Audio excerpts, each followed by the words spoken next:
and welcome to Pivotal People. Today we're going to be speaking to Laura Jordan. Laura is partner and head of corporate at Anthony Collins Solicitors. Hi Laura, thank you so much for joining Pivotal People today. It's really good to see you, and I'm really interested to know your story. Tell us first of all a little bit about what you're doing right now. So currently I'm the head of corporate at Anthony Collins in their health and social care team. I also do commercial work as well as corporate mergers and acquisitions for many social care providers across the sector, be it elderly care, children and young people providers, as well as adult specialist care providers. But I also act for many management teams as their trusted advisors. A number of providers we act for aren't large enough for their own general counsel, so given my in-house experience previously as a legal director, they do, I'm always at the end of the phone if there's an issue, and that's a real privilege. Tell me a little bit about how we got there. So go back to your beginnings and just tell me your story. And how you've got to where you are right now. Yes, so I was born in Luton in the early 80s. My parents had me quite young. My mum actually went back to work very shortly after I was born. And my dad was an apprentice in the insurance industry. And money was very tight throughout my childhood, really. But my parents worked extremely hard, and by the time I was a teenager, we were more comfortable and they'd saved enough money for me to go to uni. So I was actually one of the first members of my family to have that opportunity to go to university and study law. And their attitude to hard work and resilience has really shaped me and my career, and I'm so very grateful. But I think my passion for justice and fairness started when I was at middle school. So I had a friend called Kate. Kate had Down syndrome, but to me, she was my friend Kate, who we used to dance around the playground to Take That tunes in the early 90s and have fun and go to McDonald's together after school. But I noticed quite early on that she was treated differently by other children and even adults, so teachers and other parents. She wasn't invited to birthday parties like I was, and so I was quite confused about that because she was my friend. And so I was only 10 at the time, but that's when I found my voice, and that's when I thought, well, no, I need to call out this unfairness because she was my friend, and that really did trigger in me a kind of passion for speaking up for those who can't speak up for themselves. Did you do that at school? Were you the one sort of wagging fingers at people? I did. Fantastic. I did, and it was quite hard. It took a lot for a 10 and 11-year-old girl to do that, even to the adults, and correct them and question why she was treated differently. But I did.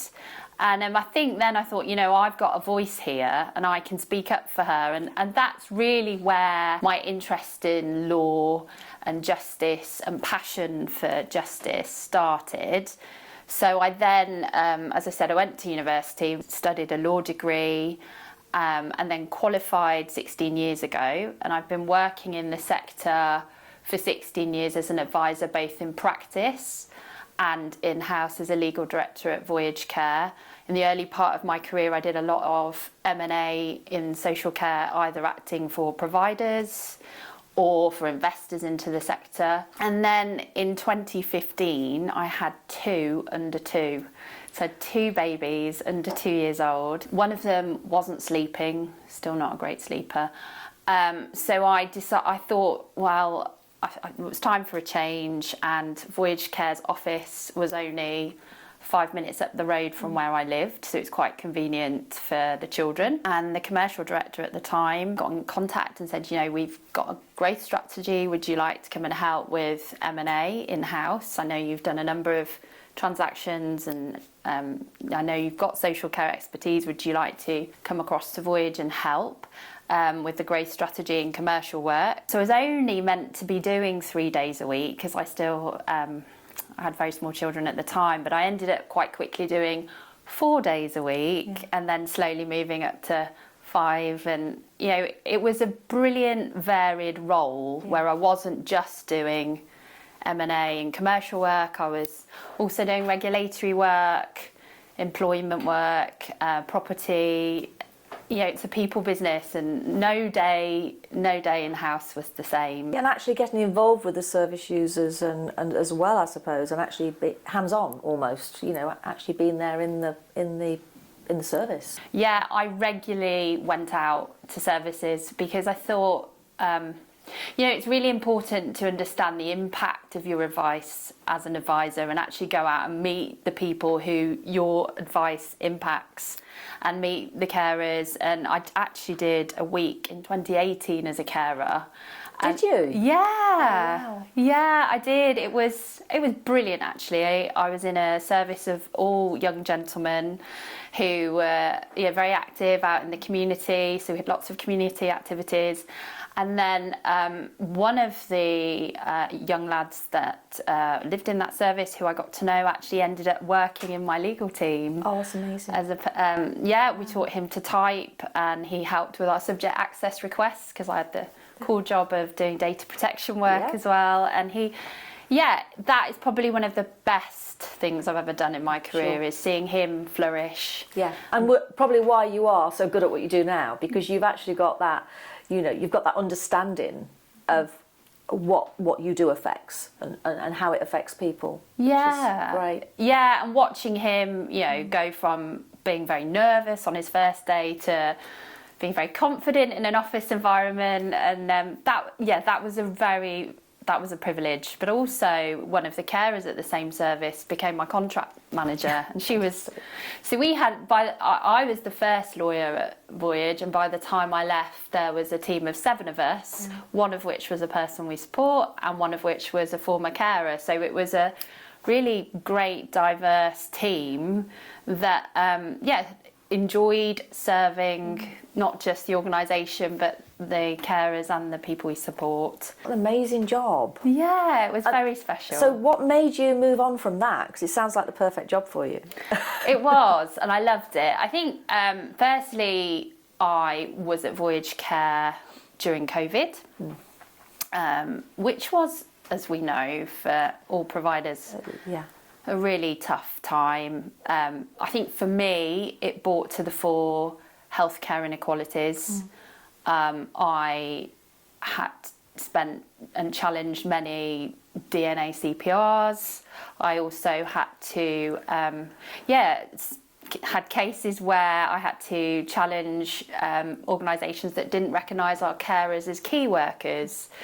So again, it goes, I suppose, back to that whole passion of mine of speaking up for people who can't speak up for themselves. That was, as well as homeschooling and working long hours during COVID, that was a tricky time. But also, one of the reasons I was a client of Anthony Collins, and I got to know them through the COVID inquiry work. So they act on a pro bono basis, sector bodies like Care England and the Home Care Association on the COVID inquiry. And I was part of a Care England group that was part of that COVID inquiry on engagement and lobbying for participation in the inquiry, particularly around supported living, because as we know that, there was never any supported living guidance during COVID. I mean, I had that gentleman who worked in my team that I mentioned, he also went to college. And I really felt, again, that inequality on the basis that when everyone else could go back to college, he wasn't able because he was deemed to be in a care setting. So it was really important that I spoke up for him and others as part of the work on the COVID inquiry. So I got to know the Anthony Collins team through that. And I also, I moved last year. I felt it was time for a change. And if I was going to move to a law firm, it needed to be one that had a similar purpose and values as Voyage and our sector. And I remember going as a client to a meeting, Anthony Collins, and in the reception area there was a picture of a housing estate, and on the side of the wall of one of the buildings was graffitied "Hope" in blue. And I read underneath the picture, it said, "This image has come to represent our shared determination as a firm to bring hope to our clients and the people they support, whatever the situation." And that obviously fitted in with me, where I'd come from a provider, and yeah, the social purpose work that Anthony Collins do was a perfect fit when moving back to practice. And I've been there a year now. If you could, as you are now, with all the stuff you've learned, go back to the beginning and give your former self advice, what sort of things would you be telling her? It's a good question. I think work from rest rather than work to rest. We work in a 24/7 sector, don't we? Yep. And I've acted for many managers and founders that work very long hours, as I did in my early career. And I think it's shown the last few years after COVID and all the other issues, staff shortages, Brexit, sector funding matters, that you have to be so resilient. Yeah. But part of being resilient is also knowing when to step back and take rest. Especially, it's easy for me as well as a working mom to carry on when you get home too. But yeah, I'm much better now that I'm a bit older and wiser at taking rest and working from rest. I think that would be something definitely. And I see home managers, service managers, DCA managers, that is one of the most important roles in our sector. They are the core of our sector.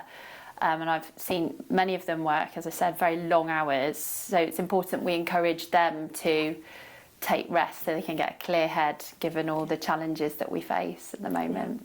That's been really interesting, and I really want you on my side, Laura. Thank you so much. Thank you, Tina. It's been Thank lovely you. to meet you. Thank you.